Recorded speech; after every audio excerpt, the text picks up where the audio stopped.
Complimentary to everyone. Hello, everyone listening to this super short promo video. I'm Aurora Dawn Campbell, Business Director at the IAPC&M, and in the hot seat today we have Raluca Cibu. Hello, Raluca. Hello, hi Don. Very nice Hello to see there. you again. And you. Now, Raluca is the founder of Luminspino, if I hope I pronounced that correctly, which has got a Absolutely. lovely background because it means light, inspiration, and innovation.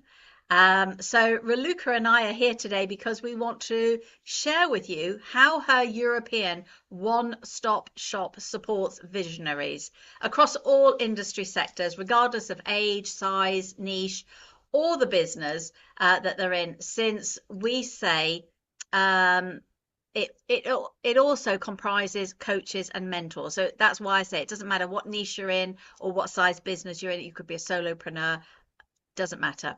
We all have something in common, and that is we all need to grow our business and improve productivity and performance, be it as an individual or as a team. So, as Raluca says, we're all on an evolutionary journey. Some of you may call this a vision, some might say it's a map or some sort of plan. Regardless of the name that we give it, we all want to do this. And Raluca has a methodology that can help us achieve our desired goal. So, in interviews, I always like to find out what makes your heart sing. And I know Raluca is very passionate about her horses, but I also like to share something that's unique or funny that most people won't have seen when they're reading somebody's blog. And Raluca, as we say in English, is very self-effacing. She likes to mock herself. She doesn't take herself seriously, especially when in those moments where she is proud of herself. So she's always laughing. I think that's a beautiful quality. So thank you for sharing that. So, Raluca, what are the top 3 coaching and or mentoring or consulting milestones that brought you to where you are now that you're in a position to help others, please? Well, I would say that first of all, when I reached the 50 companies where I applied a certain innovation management assessment and improvement consulting. So after working with this number of companies very much in depth to understand, okay, where do they perform? How do they perform in innovation management? What makes them be on the first positions in terms of the innovation KPIs? I think this was among the 3 first milestones. Then, secondly, achieving a certain goal that was to manage EU-funded projects at a level of, I would say, around 7 million euros. This is not, when we say EU-funded projects, this money does not mean that you are like a corporate and you make operational profit of 7 million. No, this money are money invested in research and innovation. So basically, it's about running such pan-European projects where innovation stands at the core, and then you can show the outputs, you can show the results, and do this in a pan-European mode, so with many partners.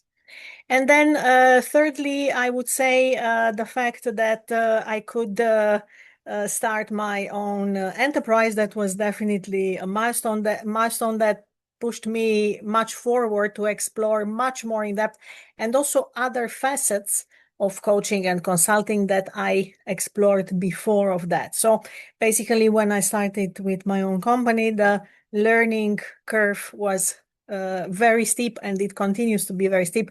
So, and that represented a milestone in itself. So basically, going on uncharted territories, of course, from the perspective of what my background was. Yeah, I mean, you're absolutely right. When you're doing it for yourself in your business, it's a completely different story, isn't it, when you're doing it for other people? Absolutely, yes. Mm. And how did that lead to this interdisciplinary approach that you have created where you've combined innovation and consciousness, because that's the bit that really interests me. Well, it all started a long time ago and developed in parallel. So during much of the time that I can remember since my teenage years, I was very much interested in spirituality, in practices that are meant to look also at the invisible features of our presence, not only the physical ones. So, and then that took me across different books and courses and travels and so on. I say travels because also my travel to Tibet or to Peru, to Machu Picchu, I consider to be one of the journeys that changes us forever. And then this stream of innovation, development, growth, that now also shifts because we are looking at some other perspective. We need to go in degrowth, we need to be truly sustainable. So this is another discussion. But anyway, these streams were always in parallel, but they were very different in terminology and methodology, in way of work. So when I was doing Reiki teaching, so after I took my certification as a Reiki master teacher, when I was doing those classes, it was a different thing. And then when I was doing innovation management training, it was a different thing. But then at some point, I realized they come together. And at the end of the day, it is up to us to find the bridge that we can, to bridge this two. For me, it was something that I followed many years, how to bridge these two areas, remaining in scientifically relevant, but still being aware of the fact that some things that we practice, we have to do differently in order to encompass these two domains. So I wanted to speak to managers from the perspective of consciousness, and also to speak to consciousness professionals and teachers from the perspective of innovation. That all sounds big company type stuff. And as I said in the introduction, you also work with solopreneurs, aspiring coaches, mentors who want a business. What would typically be some of the examples that they would come to you with? What are their problems and how do you help solve them? Well, typically, I don't work with big corporates. I typically work with small and medium-sized companies, with researchers from universities, from research institutes, with startups. To some degree with when it comes to this type of consciousness coaching, maybe also with NGOs. But I would say predominantly with startups, researchers from laboratories. So managers of startups, founders, and research professionals. Which brings us on to your program that you've recently had accredited. So perhaps just tell us a little bit more about your program and why it was important to you to have it accredited, so it obviously stands out in a crowded, noisy digital space. Actually, when I started writing about this program and building it up, this was last year, I was proactively seeking to accredit it in the future. And then, fortunately, this year we met. So this was a great opportunity. And indeed, last year I set the foundations of this program. Somehow it was in preparation and somewhere in a latent form. But through my PhD work in consciousness studies, then I could formalize it. And also, starting with tomorrow, I am doing these main sessions with the first cohort. They already had the introductory call, the onboarding last month, and now we are starting the core of the program, the first cohort, which again is very interesting and important. And the accreditation for me and for any coaching, consulting, mentoring professional, it stands at the core of what we do, because there needs to be, evidence, checkpoints, legitimacy. So we need to operate within frameworks that are saying that, okay, we are delivering the best of the quality and the state-of-the-art knowledge. And this is, for me, what is possible through the International Authority for Professional Coaching and Mentoring. Good to hear. So the program is called Ascendant Innovation, and the first cohort starts tomorrow. So that's it. This promo goes out and you're going to end up with a waiting list. Well, looking forward. Yeah. So perhaps you'd just spend a moment telling us a little bit about your philosophy, methodology, and the energy that makes your program different to somebody else's. If you can just perhaps briefly describe what students can expect, Raluca. Well, the starting point of the program is that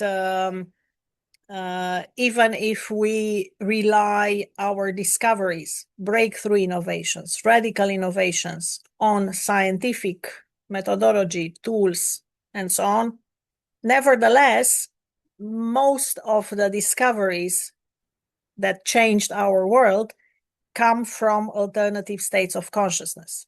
Scientists from the past and also from the present acknowledging that they have been meditating and they got the response, or they got the visual representation of a certain innovation that then was breakthrough.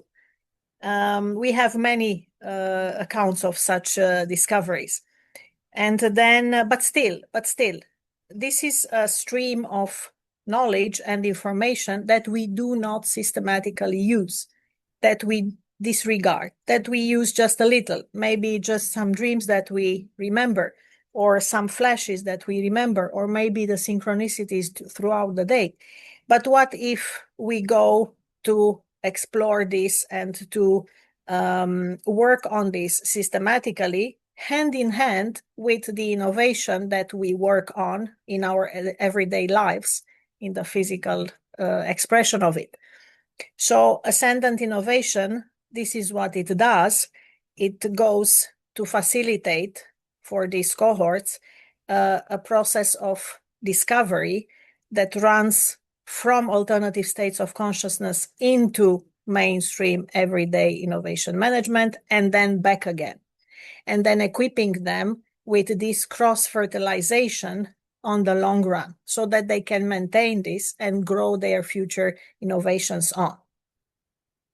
It's absolutely fascinating. And I imagine that children can do this without even thinking about it. But as we get older, we lose the ability, whether it's because we're just busy doing the doing, but it is within all of us to be able to achieve what you're talking about. Yes, absolutely. It's not about, well, eventually we can also say premonition, clairvoyance, or supernatural. But it's not primarily that. Primarily is that our simple, natural core endowment of experiencing the most simple and basic alternative states of consciousness. Daydreaming, I walk, I get flashes, I get idea. Hypnagogic state in the morning, in between sleep and awake, I get ideas, the solution state. Dreams of the night, keeping track of them, realizing where everything fits into this big running flow of intelligence. And learning how to interpret it. My light was just flashing in that last conversation that we had when you were talking about the supernatural. I was looking, my light's flickering. Yeah, well, it's one of my mentors once said, it's so beautiful to see when life rhymes, Sometimes we go on the street with one thought, and then in a few minutes something from the street just gets a response or gets another question. So yeah, sometimes life rhymes. Okay, so your program starts tomorrow, and that's already full. assuming we're creating a waiting list, because I definitely want to find out more, when is the next one scheduled? How long do I have to commit to go through your program? And what are the modules I'm going to be learning, please? And then we'll wrap up because I know you've got to get off.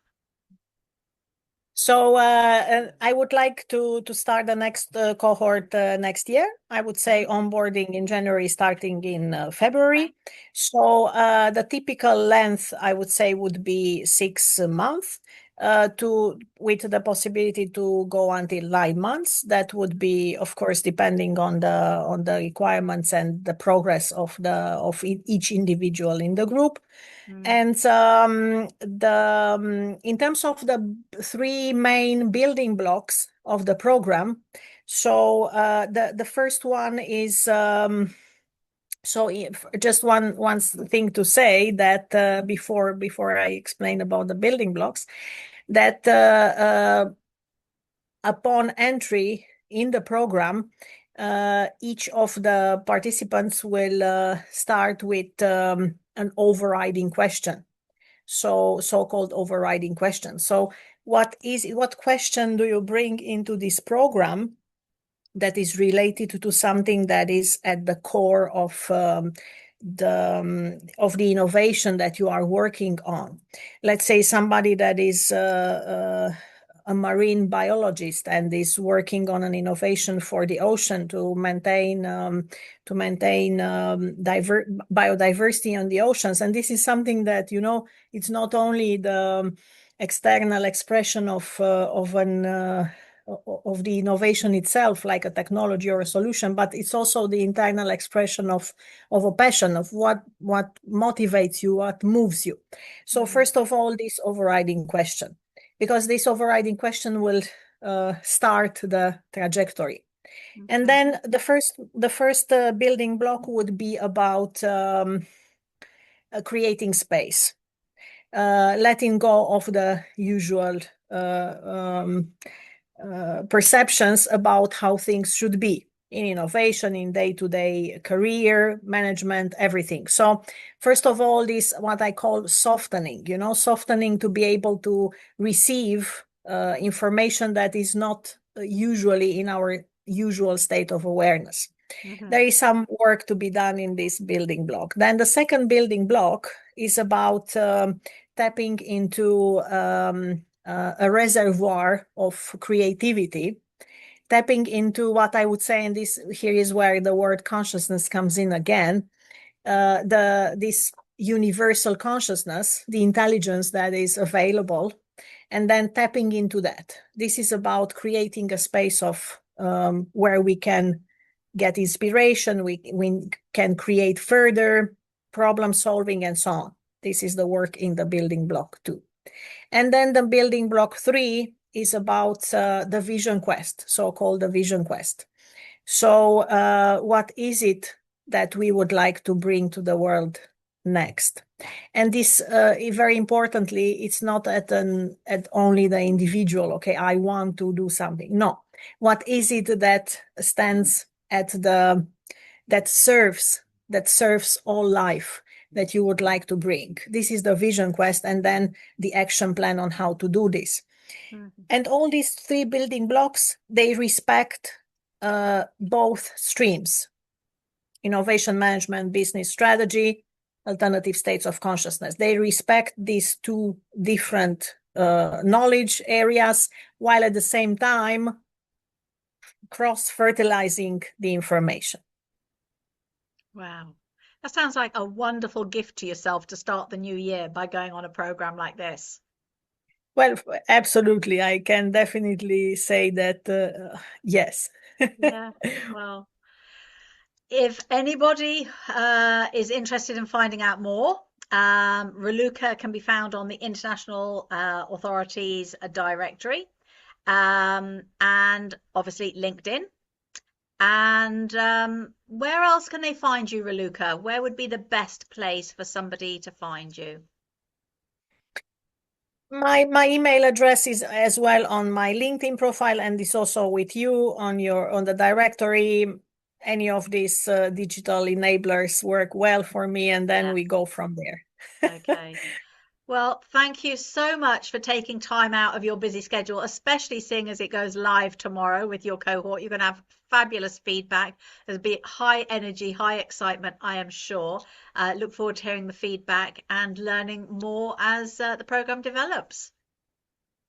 Thank you so much, and thank you for receiving me in this community that you are so elegantly and relevantly facilitating. And thank you so much for today and for all our conversations since now, and I'm sure for the next that will come. It's my pleasure. It's very, very enjoyable for me to spend time and learn from you, Raluca. I appreciate it. Thank you. Thank you. The same from my side to you. Thank you very much.